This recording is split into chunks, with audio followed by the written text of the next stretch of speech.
is a lifelong process to learn what Jesus means by follow me, for there's a chance in every moment to be sensitive to his guidance. For us, it's a process we consider worth committing our lives to. So in token of having accepted Jesus' invitation to follow him in your marriage, you've written your own vows to each other to represent your faith, your heart, your calling, and your commitment in marriage. And you'd like to share those vows with each other in the presence of those that are gathered here today. And so Jeshua, would you please state your vows?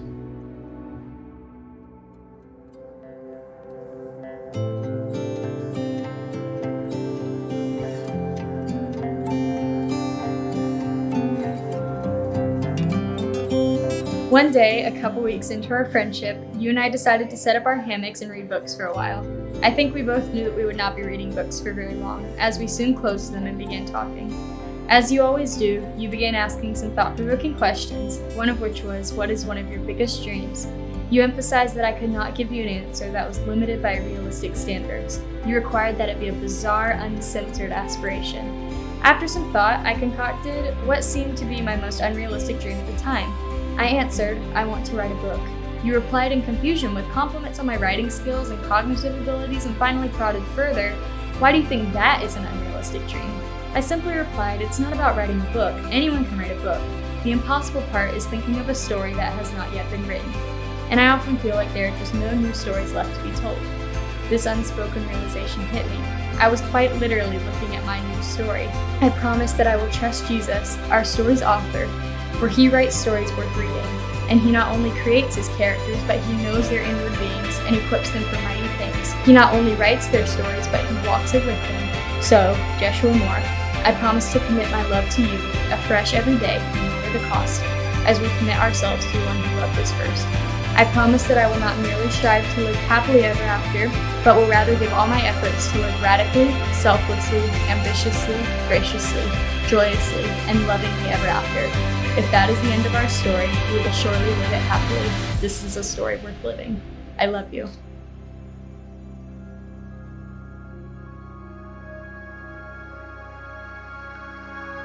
Looking back to that day I met you, I could have only hoped we would be here today. I still remember being excited about that first chance to talk to you.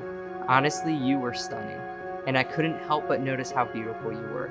But it was the light of Christ that was shining through you that made me have to talk to you. When you got to Trinity, the work of Jesus in your life and your love for him was impossible not to see. It was before I even talked to you that I knew that there was something so different in you. And I quickly started to believe that you would be a world changer in God's kingdom.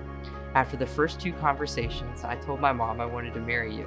It was because of your love for God and how different you were in the best ways that I knew you were somebody I wanted to spend the rest of my life with. My first promise comes from Paul's request in 2 of my favorite verses, Romans 12:1-2. I beseech you therefore, brethren, by the mercies of God, that you present your bodies a living sacrifice, holy and acceptable unto God, which is your reasonable service. And be not conformed to this world, but ye transformed by the renewing of your mind, that you may prove what is perfect, what is good, perfect will of God. I promise to give my body to God, to serve him, and not be conformed to this world, but be transformed by him. All these things I will pursue to love you as my wife, in a way that shows the world Christ's love for the church. And ultimately, I promise to lead us in a life that loves God above all, no matter the cost.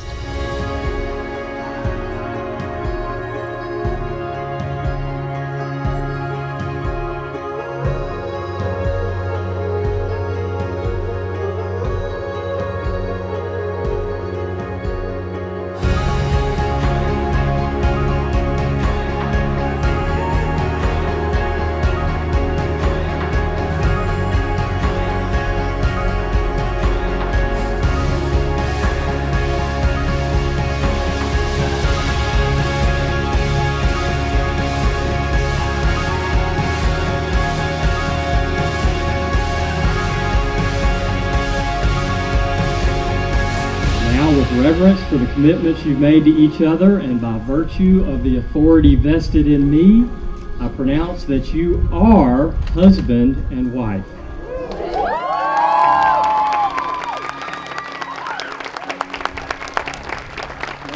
You make this your primary.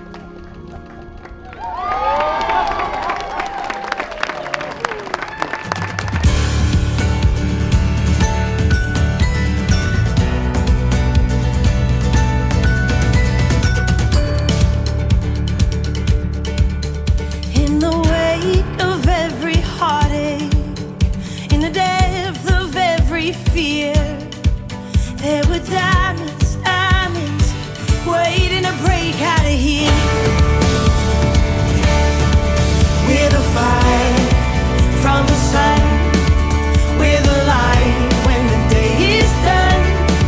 We are the brave, the chosen ones.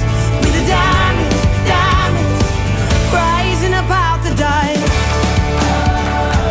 rising up out the dust, oh, rising up out the dust. You pushed me 3 years ago to take the biggest risk of my life and go overseas for a little bit.